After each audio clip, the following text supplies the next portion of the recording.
Assalamualaikum warahmatullahi wabarakatuh. Saya Wartini Febriani. Saya membuat video ini untuk memenuhi tugas mata kuliah Pendidikan Pancasila, dosen pengampu Bapak Hadi Prana Abadi, SPDI MPD. Untuk materi yang akan saya sampaikan mengenai dinamika, tantangan, esensi, dan urgensi Pancasila sebagai dasar negara.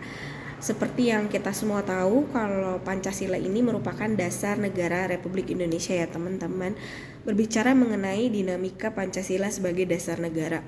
Pancasila sebagai dasar negara ini lahir dan berkembang melalui proses yang sangat cukup panjang. Pada mulanya adat istiadat, agama, menjadi kekuatan yang membentuk adanya pandangan hidup. Pancasila mengalami pasang surut yang dipengaruhi oleh keadaan negara dan politik yang terjadi.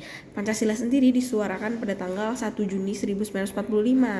Makanya setiap 1 Juni kita memperingati sebagai hari lahirnya Pancasila. Sementara untuk diresmikannya Pancasila itu pada tanggal 18 Agustus 1945. Kemudian ada tantangan Pancasila sebagai dasar negara. Ketika Indonesia menerapkan Pancasila sebagai dasar negara, tentu tidak selamanya mudah ya. Ada tantangan-tantangan yang terjadi, terutama pada era globalisasi ini. Banyaknya paham-paham seperti komunis dan kapitalis itu menjadi tantangan tersendiri untuk kita sebagai warga negara Indonesia dalam menjunjung tinggi nilai Pancasila seperti itu.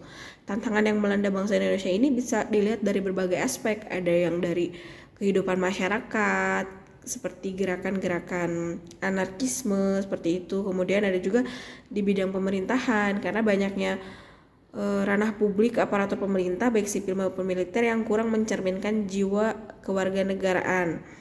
Terdapat fenomena perilaku aparatur yang aji mumpung atau mementingkan kepentingan kelompok saja, sehingga itu kan sudah jelas ya dia keluar dari nilai-nilai Pancasila. Kemudian mengenai esensi Pancasila sebagai dasar negara, menurut Mahfud MD ada 4 kaidah penuntut yang lahir dari Pancasila sebagai dasar negara dalam pembuatan politik hukum atau kebijakan negara lainnya. Di antaranya yang pertama itu kebijakan umum dan politik hukum harus tetap menjaga integrasi atau keutuhan bangsa. Jadi dalam memutuskan kebijakan umum dan politik itu jelas tidak boleh merumuskan sesuatu yang akan memecah belah bangsa gitu ya. Kemudian kebijakan umum dan politik hukum haruslah didasarkan pada upaya membangun demokrasi atau kedaulatan rakyat. Yang ketiga, kebijakan umum dan politik hukum haruslah didasarkan pada upaya membangun keadilan sosial bagi seluruh rakyat Indonesia.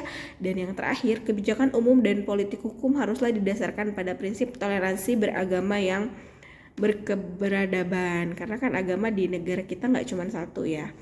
Kemudian kedudukan Pancasila sebagai dasar negara itu dapat dirinci antara lain Pancasila sebagai dasar negara adalah sumber dari segala sumber tata tertib hukum. Jadi ketika merumuskan hukum itu tidak boleh keluar dari Pancasila. Kemudian meliputi suasana kekabinetan, mewujudkan cita-cita hukum bagi dasar negara, mengandung norma-norma yang mengharuskan undang-undang, mengandung isi yang mewajibkan pemerintah dan lain-lain, merupakan sumber semangat Undang-Undang 1945.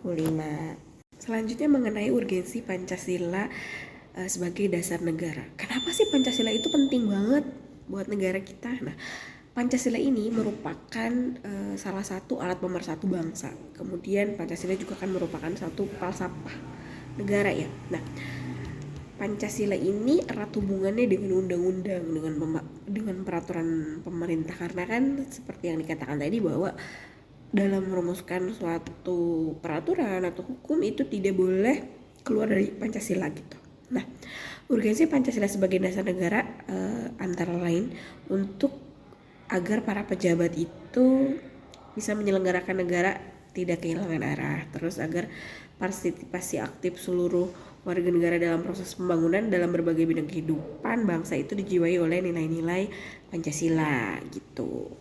Mengenai keberlangsungan suatu negara, kayak misalkan mengambil kebijakan politik, ekonomi, sosial, budaya, bahkan di bidang kami itu sudah dikatakan tadi bahwa harus sesuai dengan Pancasila ya.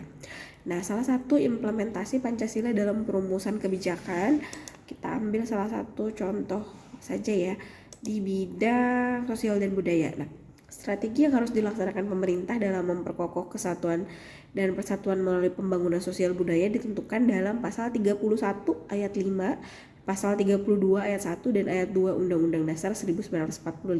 Nah, berdasarkan ketentuan dalam pasal 31 ayat 5 Undang-Undang 1945 disebutkan bahwa pemerintah memajukan ilmu pengetahuan dan teknologi dengan menjunjung tinggi nilai-nilai agama dan pemersatu bangsa untuk kemajuan peradaban serta kesejahteraan umat manusia. Nah, jadi itu salah satu contoh implementasinya.